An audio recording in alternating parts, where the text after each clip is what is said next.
김경래 박사님이시고요. 김경래 박사님은 서울대학교 교육학 박사시면서 성신여대 4대 학장이시고요. 전 서울시 부교육감과 교육감 후보를 지내셨던 분입니다. 여러분 김경래 박사님 뜨거운 박수로 환영해 주시기 바랍니다.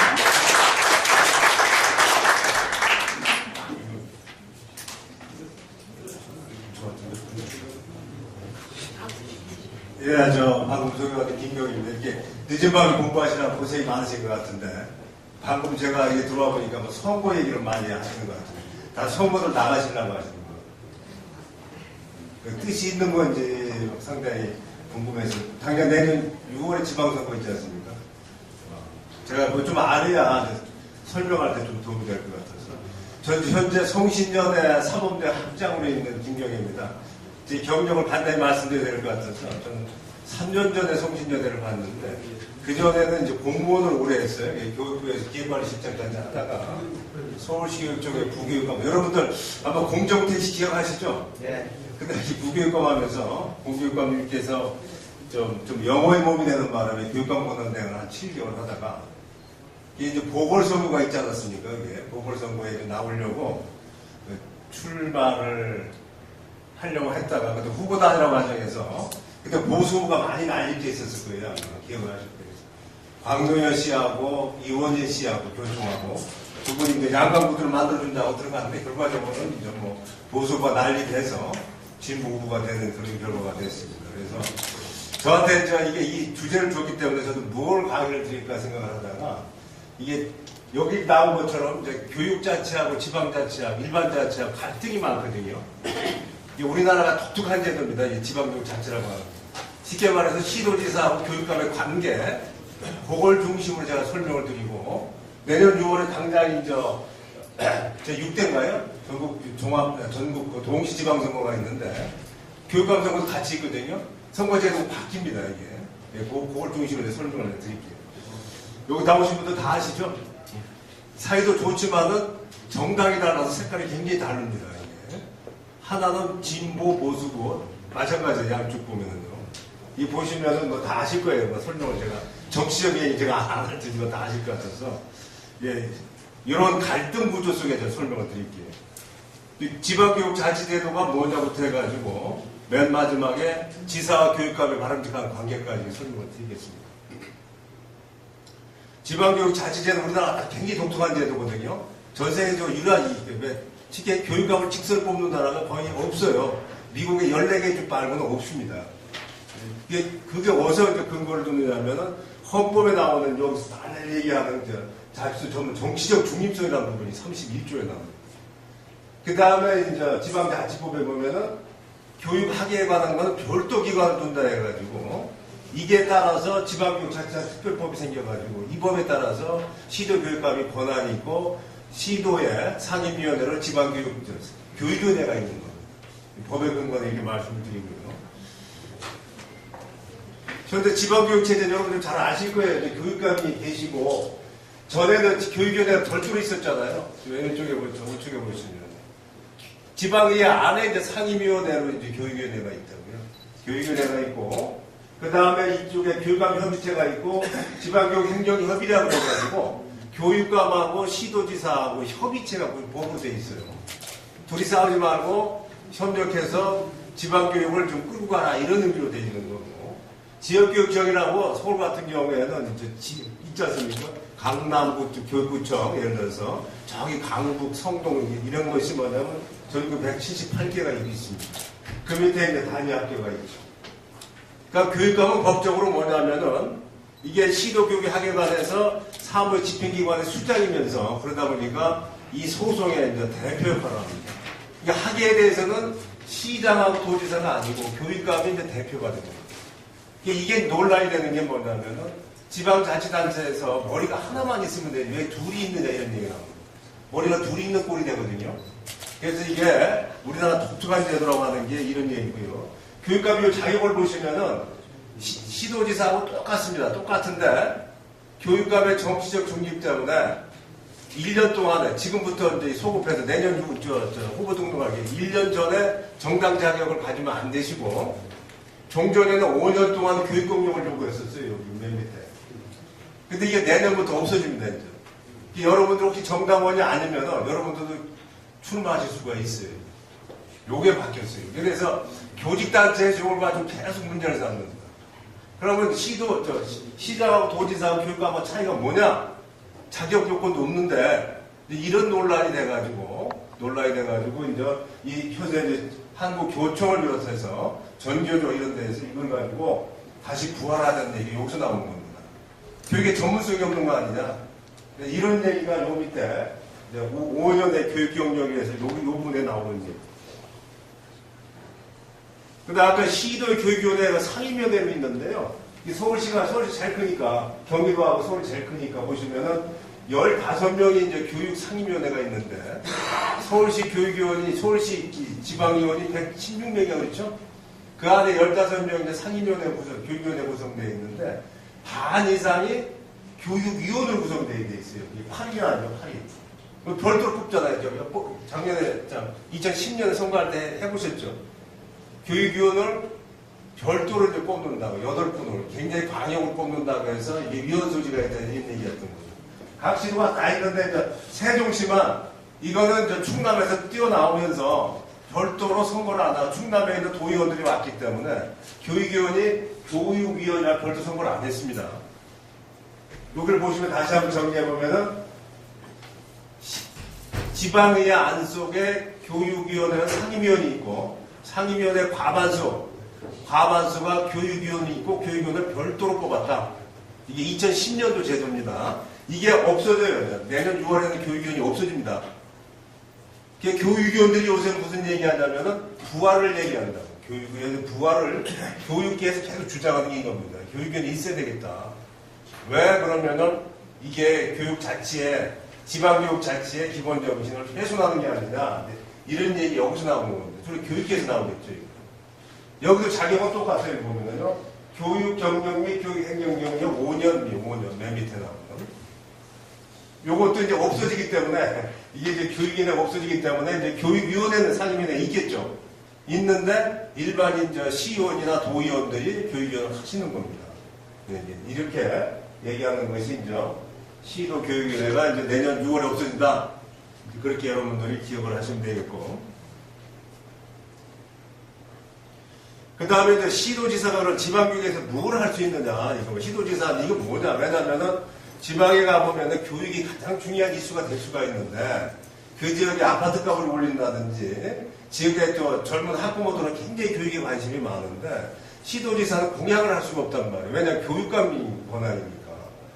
시도지사도 법에 의하면 일부 권한이 주어져 있고, 법이 없더라도 예산을 통해서, 돈을 통해서 지방교육을 상당히 개입을 많이 합니다. 이 보시면은, 이 교육재정이요, 가장 특징이 하나면 전부 남의 돈 갖다 쓰는 거예요. 왜냐하면 과세권이 없다고. 과세권이 없기 때문에 지방교육 자체의 가장 기본 원리가 스스로 돈을 벌어서 스스로 돈을 써야 되는데 수입원이 없어요. 세금을 못 매기니까. 이거 돈을 어디서 오냐면 맨 쪽에 보면 교육부인데 정부에서 이제 오는 거 모르는 거예요. 이쪽에 보면 광역에서 오는 거예요. 옆집에서 오는 서울시에서 돈을 가져오는 거예요. 두 군데서 가져오는 게 90%입니다. 90%. 양쪽에서 가져오는 거예요. 정부에서 70%, 요 시도에서 오는 게 한 20% 정도. 나머지 이제 10% 정도는 아마 그 단체에서 이제 요새 말하는 수업료 받아가지고. 근데 수업료를 받는데 이게 또 무슨 문제가 생겼냐면은 고등학교가 무상교육이 되면은 수업료도 거의 없어져요. 자체 세원이 거의 없어지는 꼴이 돼요. 그럼 네가 스스로 돈도 못 버는데 무슨 자치냐? 이런 얘기가 계속 일반 자치단체, 시장 군수들이 그런 얘기 많이 하시죠. 그런 얘기입니다. 의도조임이 많으니까. 그래서 여기 우측에 보면은 시군구에서 교육병비 보조금이라고 하는 게 있어요. 구청장이나 군수들이 시장이 이걸 가지고 단위 학교에 가보면 운동장을 새롭게 해준다든지, 우레탄을 깔아준다든지, 이런 등등 하는 게 뭐냐면 경비 보조입니다, 이게. 요걸 가지고 학교나 학부모들한테, 왜냐하면 시장 군수들은요, 학부모 만나면 제일 좋은 게 학교거든요, 사실은. 가장 좋지 않습니까? 얘기하는 거. 그 다음에 학교에서 행사를 많이 할 때 가서 얘기하는 게 가장 자기 할 일이 좋다고 할 수는. 이제 그냥 마시면 안 되잖아. 갈 때 뭐 좀 예산 좀 지원해줘야 될 거 아니에요. 학교 가면은 뭐 좀 시설 여건 나쁜 게 많아. 옛날에 서울시장은 뭐냐면 채권성 바꿔줬어요. 오세훈 시장은. 채권성 바꿔 얼마나 좋습니까? 세골 해주니까. 그 다음에 에어컨도 달아주고 저런 선풍기 달아주고. 그 실질적으로 이행을 해주는 게 뭐냐면 교육경비 보조금이라고 하는 거예요. 이게 교육비 보조 사업이라고 하는 거는 그 대신에 법에 모든 걸 다 하게 한 게 아니라 주로 여건 개선 쪽에 하도록 되어 있어요. 이건 학교 급식시설, 정보화 사업, 컴퓨터 사업일 수 있고, 시설 개선 사업이니까, 환경 개선 사업이니까, 뭐 물 새는데, 뭐, 그 다음에 이제 채권성 바꿔줄 수 있고, 교육과정 운영에 관한 것도 여건데, 예를 들어서, 교과, 비교과 활동 지원해, 캠프 같은 거 지원해 줄 수 있는 거, 캠프 시기에 되면. 캠프 활동 지원하자 해서 방학 때. 그 다음에 학교 교육배우고 학교에서 지역주민 청소년으로 활동, 세금 문화공부 쉽게 얘기해서 학부모 교실, 이런 걸 지원해 줄 수가 있다고. 요새 말하는 평생교육. 이런 걸 가지고 시장 교수님들이 학부모들하고 접촉을 하고 자기를 알리는 수단을 많이 써먹어요. 근데 이게 문제는 뭐냐면 내무부가 아니에요. 지금 안전행정부에서 전국의 시군과의 행정기도를 통해서 너네 자체 수입으로 여러분들의 시군구 자치단체에 인건비 봉급 못 주는 데는 이런 거 하지 말아야 돼. 너네 봉급도 못 주면서 정부로 교부금 받아가지고 교부세 받아가지고 운영하면서 뭐 이걸 가지고 말이야 지역 주민한테 교육에 투자하는데 이렇게 이제 제어하기도 하는데 시장 공수들은 그 불만이 많은 거예요. 자기들은 이제 학부모들 만나는 게 굉장히 중요한 거니까. 이게 쉽게 얘기해서 돈을 통해서 교육 재정인데 돈을 통해서 시장 군수들이 시장이나 도지사가 지방교육 행정에 관여하는 게 많다 이렇게 이해하시면 되고, 그 다음에 그동안 특징을 보면은 지방교육 자체에 대해서는 거의 교육감들한테 맡겼다가 최근에 와가지고 시도지사들이 이 점점 돈을 통해서 관여를 많이 하기 시작했어요. 그 다음에 이제 두 번째가 뭐냐면은 교육 관련 공약이 주 시장 도지사 선거에 이슈가 되기 시작합니다. 대표적인 게 뭡니까? 지난 2010년 5대 지방선거에서 무상급식이 가지고 무상급식이요. 그 당시에 엄청나게 큰 이슈였고 다른 이슈가 다 묻혔어요 거기다가. 그게 이제 김상곤님 경기도 교육감이 얘기를 했고 나중에 오세훈 시장 이것 때문에 물어났잖아요. 무상급식 때문에. 이게 교육 이슈 아닙니까 이게. 교육 이슈가 굉장히 중요해지는 거예요. 예컨대 경기도 서울시 같은 데 얘기하는데 뭐 김정은이 얘기가 되겠어요. 뭐 사실 경제 얘기해도요. 시장이나 도지사 할 일이 별로 없어요 사실. 할 일이 없다고. 지역의 주민들의 실생활에 피부에 닿는 거는 가장 먼저 닿는 게 이제 교육이라고. 그래서 교육이 중요한 이슈가 된다. 그 다음에 세 번째 맨 마지막에는 이제 시도지사하고 교육감도 지난번부터는 이제 직선으로 뽑다 보니까 교육감 위상이 굉장히 올라갈 수밖에 없잖아요. 근데 시도지사하고 성향이 같으면 괜찮은데 달러났을 때는 갈등이 생기는 거예요. 대표적으로 지난번 오세훈 씨하고 광노현 교육감, 지금 김문수 지사하고 김상곤 교육감이 대표적으로 갈등입니다. 서로 완전히 바꿔요. 전국 180도야 아니에요. 180도라고. 사실 여러분들이 이제 교육감이 정책 중립이라고 해가지고 정당에서 후원 안 하는 것 같지만 뒤에서 아마미 다 지원을 하거든요. 다 지원한다고. 그 김상곤 씨도 어디서 지원하겠어요? 그분의 백그라운드도 그분을 추천한 분들도 진보 세력이고 그 세력들이 상당 부분 야당 세력과 연계되어 있거든요. 이게 뒤에 설명하겠죠. 그러니까 이 두 분들이 이게 서로 갈등이 굉장히 갈등이 이게 이제 같으면 괜찮은데 경상도하고 호남은 같아요. 근데 이 수도권이 달라가지고 이 갈등을 많이 빚는 게 이제 앞으로도 많아질 거고 이게 이제 문제가 된다는 것이 그죠. 그래서 이제 법적으로는 우리 조금 잘 지내려고 해가지고 연계 협력 제도는 있긴 있어요. 아까 얘기했지만은 교육행정협의회를 구성해서 시장하고 교육감하고 같이 정례적으로 해라. 근데 시장들이 안 해요. 교육감을 한 수 아래로 본다고. 근데 교육감들은 섭섭한 거야. 선거는 똑같이 했거든. 똑같이 했잖아요. 직선으로 똑같이 했는데 그 선거 비용 상한선도 똑같아요. 서울시가 38억인가 그랬거든요. 똑같은데 일단 당선되고 나면 위상이 확 떨어지는 거예요. 왜냐하면 방송에 나오는 거 보면 시장 얘기만 나오지 교육감 얘기가 안 나오잖아요. 그러니까 같이 이제 맞자리를 안 하려고 그래. 그러니까 이게 대등에 뭐가 되는데 대등이 안 되니 잘 안 되고 행정협의기구라고 해가지고 밑에 실무자들 많아요. 여기 보면은 교육지원심의라든지 이런 거는 이제 국장들이 많이 돼요. 국장들이. 그 다음에 학교급식도 같이 하면 상의하는 거, 평생교육도 같이 하고, 뭐 이런 등등 협의회를 많이 합니다. 실무적으로. 그 다음에 이제 보면은 교육청과 시도의 관계를 보면은 교육청 공무원이 시에 서울시도 교육협력과에 파견 나가 있어요. 서기관이 나가 있는데 가서 서로 사람이 나가 있으면 낫잖아요. 그러니까. 사람을 보내가지고 협력을 하는데 문제는 대부분에 보면은 일방적이야. 시도에서 교육청으로 돈이 흘러오니 갑이 누가 되느냐 하면 대부분이 시도가 되고 교육청은 을이 된다. 대부분이 그래요. 아까 얘기했지만은 자체 세입이 없으니까 다 돈을 빌려다 갖다 쓰니까 그럴 수밖에 없어요. 이게. 저는 농담삼아 진담 그런 말 하는데 교육계가 완전히 흥부지간이에요. 흥부지간. 왜냐하면 딸린 식구도 엄청 많잖아요. 애들이 얼마나 많아. 근데 돈은 못 벌거든. 돈을 못 버니까 어디 가면 아버지가 돈 달라고 얘기해야 되니까 돈 달라는 입장이 갑의 입장이 못 되잖아. 근데 사정을 하다 보니까 협의회 보면은 시에서 그냥 큰 소리 치고 교육청은 그냥 맨날 사정하는 꼴이 된다. 이게. 실제로 들어가면 있어요. 실제로 들어가면. 그러면 아까 이제 시도지사가 공약을 뭘 내셨다. 이거는 지난 2010년도 겁니다. 이게 계속 돌고 돌아요. 2014년 내년 6월도 또 나올 텐데 보면은 그 당시는 오세훈 시장이 당선자 공약입니다. 서울은 교육 없는 걱정해가지고 사교육, 학교폭력, 중기부로 산무학교를 하겠다 해서 오세훈 씨 맨 밑에 보면 1조 투자한다고 그랬어요. 1조. 서울시에서는 1조 굉장히 커요.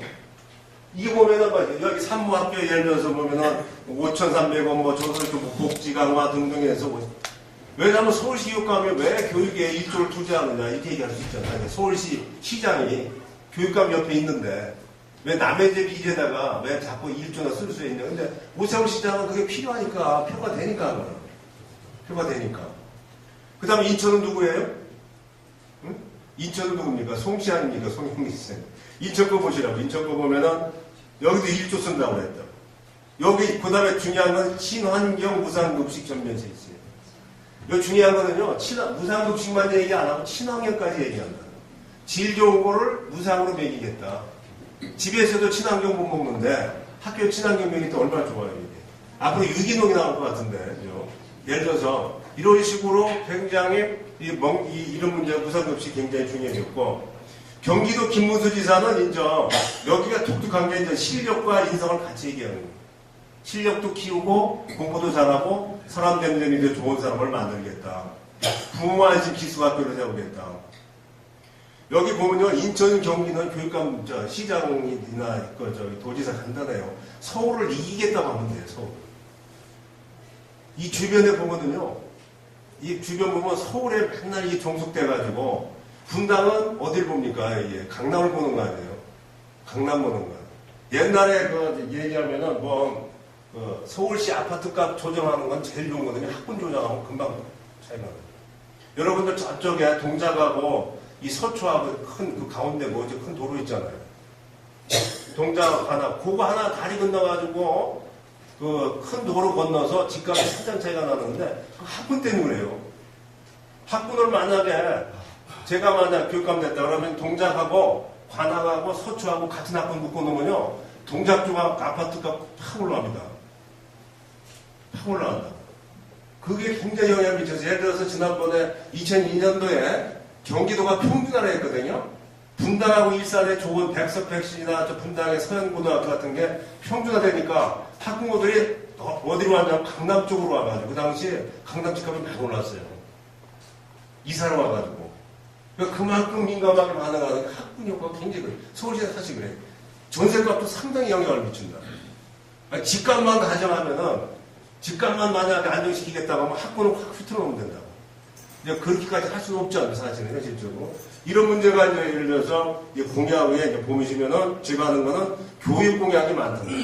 서울시 오세훈이 1번으로 내서 1번으로. 인천은 4번째고, 경기는 요 3번째. 자기의 그 공약의 순서입니다. 공약이 얼마나 중요하게 했다는 걸 알 수 있고, 그 다음에 이게 2010년도에 지금 새누리당 보면은 민주당은 1번으로 무상급식 얘기했어요. 무상급식. 1번으로. 어떻게 시도지사 선거 뽑는데 1번으로 무상급식을 내세우는 거냐, 이거지. 무상급식. 이 번호예요, 이게. 이 번호.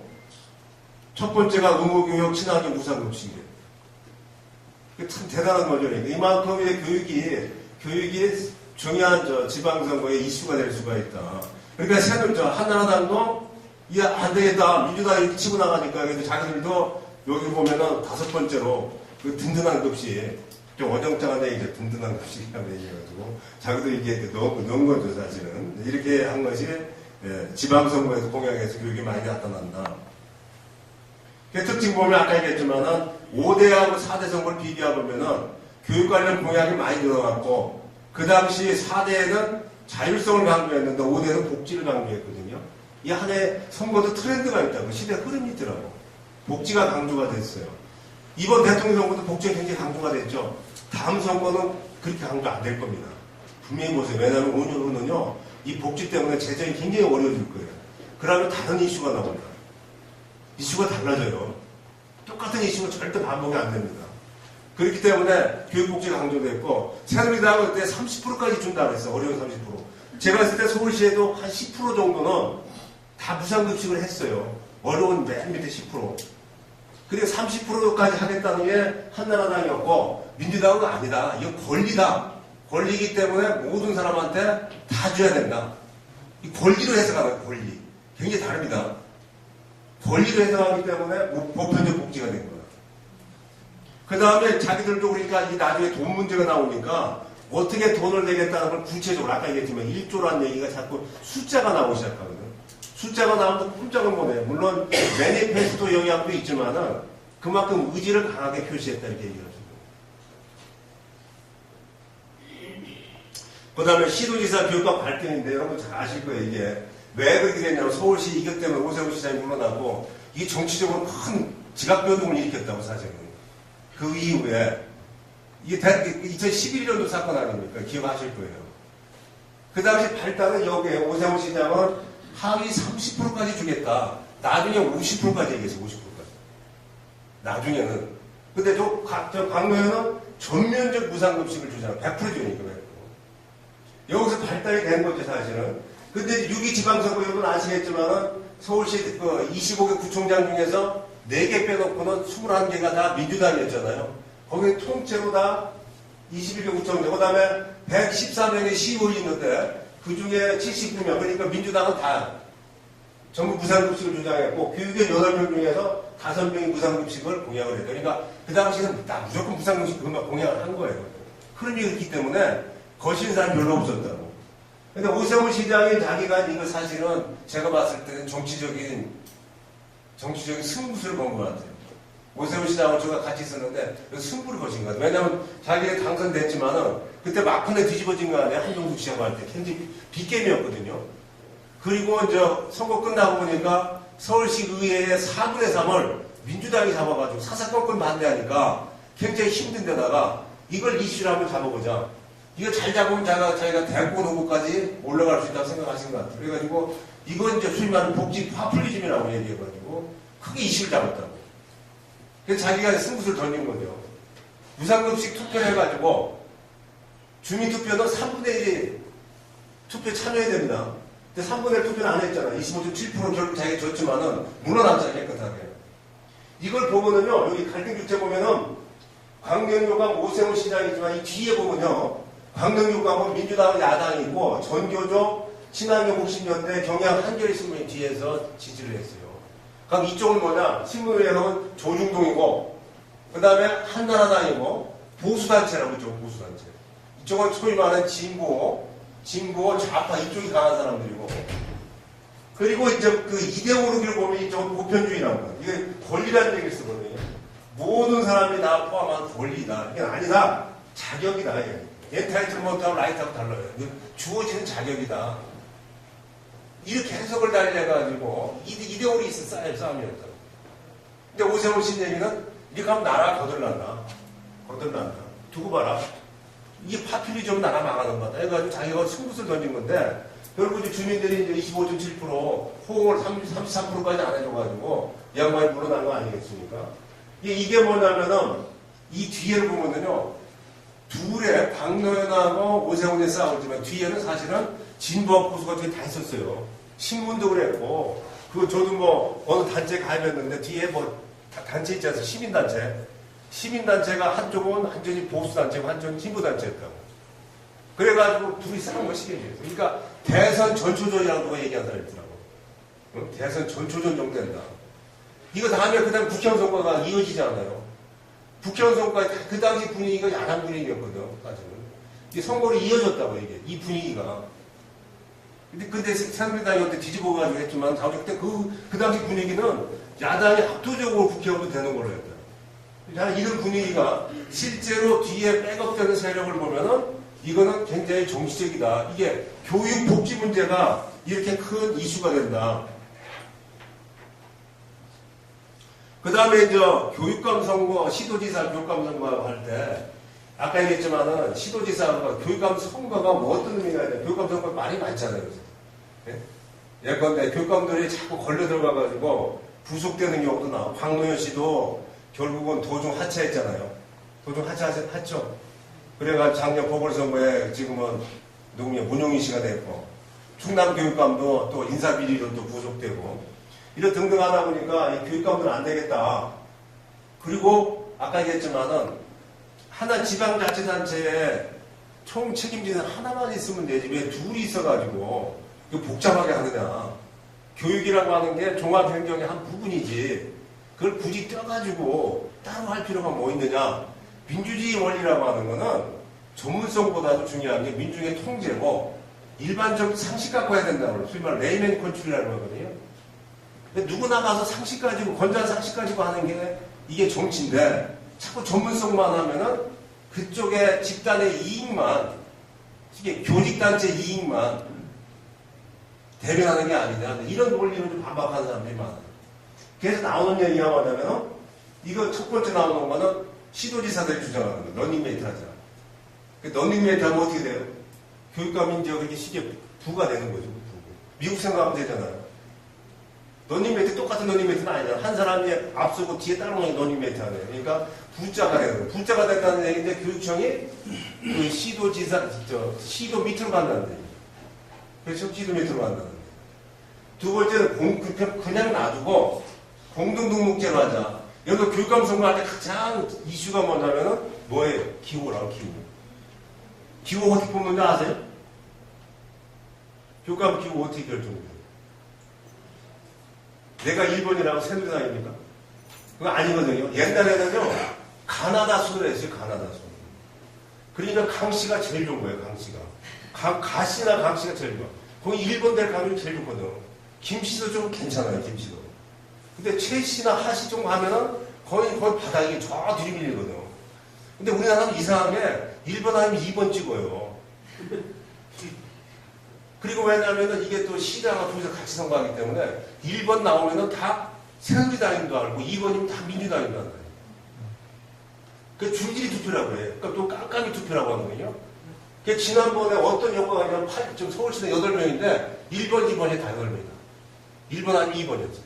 거의 2번이만. 무명도 나가는 게 제일 좋은 네? 거죠. 무명이라는 그러니까 그 사람들 선거운동도 안 하는 거예요. 왜냐면요. 선거운동을 3개국 컵으로 해가지고 국회의원 6명이 한구가 되니까 선거운동 못 하겠다고. 뭐 해야 그랬더니 걱정을 못해. 잘만 뽑으면 돼. 그래서 노또라고 얘기해요. 노또. 근데 유권자 입장에서 여러분 한번 생각해 보세요.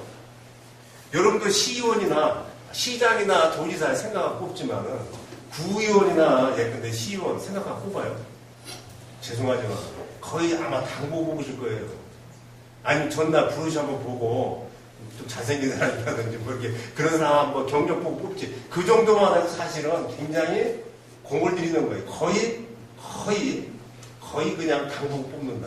내가 어느 당 좋으면은 어느 당 1번 한 2번 또 동원돼. 되게 그렇단 말이에요. 그러니까 이게 공동묵자면이 가자. 아까 선거의 중립성 때문에, 정책 중립성 때문에 교육이 정당이 가입도 못하니까 새누리당이나 민주당 가입은 안 되지만은 같은 내가 만약에 어느 당에서 나는 문용인을 좋아한다, 문용인이랑 하게 되면은 어떤 그 1번 후보와 같이 하는 거지. 그 번호가 1번이 되는 거야. 번호만. 그러니까 그 새누리당 후보하고 민주당 후보가 같이 다닐 수가 있어. 다니기만 하고. 그래도 그 남들은 이제 기호가 1번이니까 대충 알 거 아니야. 이 성향은 알 거 아니야. 성향은. 그렇다고 이제 공개적으로 정당에 공개적으로 지지하거나 후원해주지 말고 그 대신에 뜻을 같이 한다는 정도는 뜻을 같이 한다. 그게 공동등록제예요.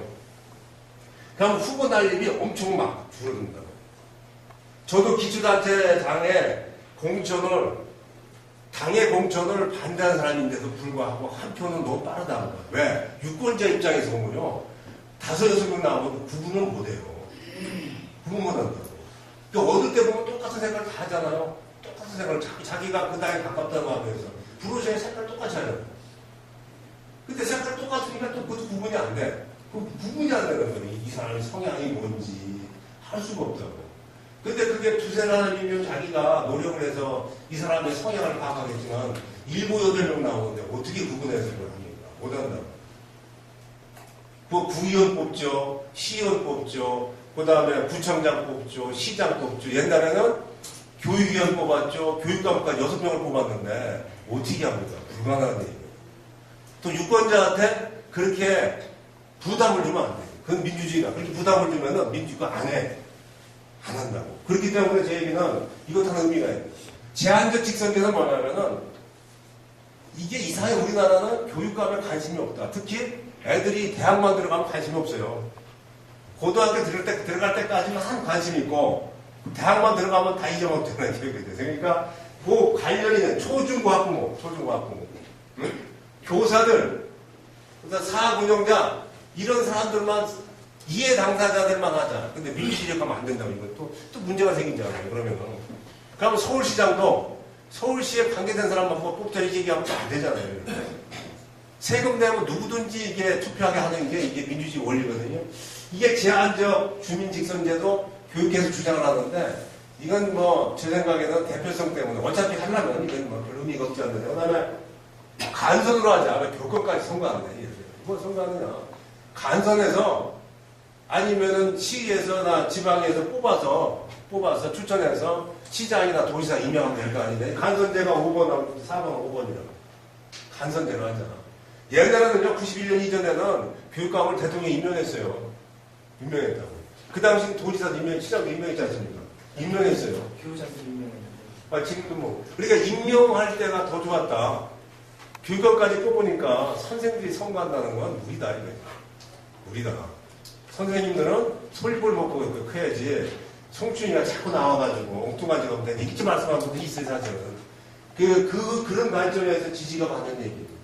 이런 얘기가 서서서 나와요. 서서 나오는 얘기가 이런데. 그 다음에 이제 이건 어떤 게 다음에 관련되는 부분인데, 이제 교육감이나 시장이나 도지사가 시도 관계에서 이 얘기하는 거예요. 근데 이제 맨 마지막에는 일어나자.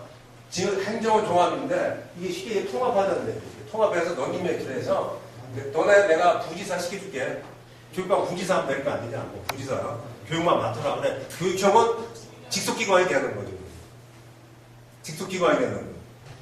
이걸 뭐 교육계에서 반대가 커요. 반대가 크다고. 얘가 뭐 안 된다. 이렇게 하면 안 된다. 그러면 지금이 이제 완전히 분리 독립형이라고 하거든요. 맨 우측에 1번. 이제 역할 강화는 뭐예요? 그 다음에 이게 결국은 통합형으로 가리라고 저는 봐요. 가리라 가는데 이게 보면은 이제 교육계의 정서. 우리나라는 그동안에 교육계라고 하는 걸 상당히 존중해주고 교육계는 정치적으로 중립을 지켜야 된다. 정치권에 가까워지면은 교육계가 혼탁해진다. 특정 이데올로기를 자꾸 가르친다. 뭐 그런 이유 때문에 이제 1번을 많이 했는데 이제는 굉장히 민주화가 되면은요 어떤 특정 이데올로기를 가르칠 수가 없어요. 이제는. 이제 학교에서 그런 얘기하면요 애들이 학부모한테 얘기해요. 학부모들 가만히 안 있는다고. 그러니까 어떻게 하더라도 사실 정치적 중립이라고 하는 거는 교실에서 중립이에요. 사실. 선생님이 어떤 얘기를 하는지 애들한테 굉장히 중요하거든요. 우리가 굉장히 중요한 게 정치적 중립하고 종교 중립입니다. 선생님이도 왜 장로님이 계실 거 아니에요? 장모님이 가끔가다 그런 사고가 나는데 하나님 잘못 얘기하면 안 된다. 그래서 안 돼. 이제 그게 자기도 모르게 나올 수가 있어가지고 예를 들어서 불교나 뭐 어떤 거나 종교적 중립하고 특정 정당 자꾸 비판하거나 얘기하지 말라는 거예요. 그런 얘기를 이제 많이 하는데 그래서 저희들 얘기는 시도지사들은 자꾸 이쪽을 주장하고 교육계는 자꾸 떨어지려고 해요. 왜냐하면 정치인들을 좀 멀리 하려고 그래요. 뭐 때가 많이 묻은 사람을 보거든요. 우리 깨끗하니까 멀어지려고 하고 정치권은 무슨 얘기냐 각기 들어오자 이런 얘기를 이렇게 한다고 생각을 하시면 되겠습니다.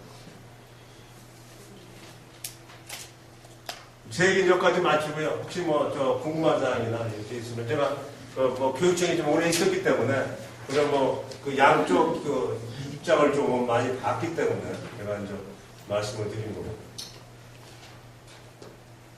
제 말씀이 혹시 이의를 달거나 도발적인 질문에도 괜찮습니다. 제가 하나 질문이 있어요. 네. 지금 현재 대학에서 말입니다. 네. 불합리적인 사건이 벌어졌을 때는 불합리한 구체 어떤 불합리한 합리 불합리 아니 불합리 좀 안 좋은 일이 벌어져갖고 예. 대학에서 잘좀 문제가 나는데요.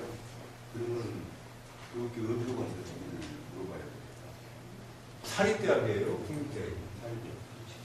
사실은 그게 내부 문제가 어떤 사안에 따라서 이 교육부의 관사항이 있고 교육부가 지도감독권이 있으니까 교육부의 지도감독권이 있으니까 그게 사안에 따라 다르죠. 내부 문제인지 학교의 학사 비리인지 예를 들어서 외계 부정이라든지 이런 거는 교육부 얘기해도 되는데 자기들까지 감정 싸움 이런 거는 얘기해도 정부에서 처리를 안 하는 사건 성격에 따라 따로 보는 거지 원하는 조율하는 것이 있습니다. 조율하는 게 잘못한 거에 대해서 교육부 감사관실이 있거든요. 사립학교법에 의해서 지도감독권이 있기 때문에 감사권이 있어요. 비리 사건을 제보를 해주면 그 감사를 하죠, 감사. 됐습니까? 예. 아주 저희 강의를 잘 들었습니다. 김경일 박사님. 우리 학장님 말씀을 드리면서 교육이 얼마나 중요한 건지 정확하게 분석을 할 수가 있었고 바로 교육으로 시작해서 교육으로 끝나는 이 세상이 나와야 되겠어요. 그래서 정치는 올바른 생활 교육을 전제로 해서 나가야 되는데 아까 말씀하신 대로 서로 공정하고 평등하게 할 수 있도록 그 문을 열어 지금 참으로 못 칠 것 같습니다. 앞으로 좀 기대 좀 해도 되겠습니까? 예, 저희가 지금 사범대학에 있으니까 이제 교사, 우리는 예비교사라고 해요, 사범대학에 있으면. 예비교사를 잘 가르쳐서 그분들이 현직에 잘하는 것 중에 선생님이 사실 제일 중요해요. 그럼 저희들이 답을 드리면 예. 우리 학장 같으면 앞서서 그러시면 되지 않습니까? 선생님이 왜냐하면 애들 가르치는 선생님이 제일 중요하거든요. 선생님이 교육하고 선생님이 잘하도록 지원해주고 잘못하면 혼내주고 이런 역할이 있지 교육감이 가르치는 건 아니잖아요. 네, 그렇게 생각하시면 돼요. 근데 선생님 잘하게 하려면 교육감만 좀 맡겨두면 안 돼요. 여러분들 선생님도 지원해 주시고 격려해 주시고 자꾸 해줘야 그분도 좀 흥이 나서 열심히 하지 않겠어요? 다른 얘기 없으면 감사합니다.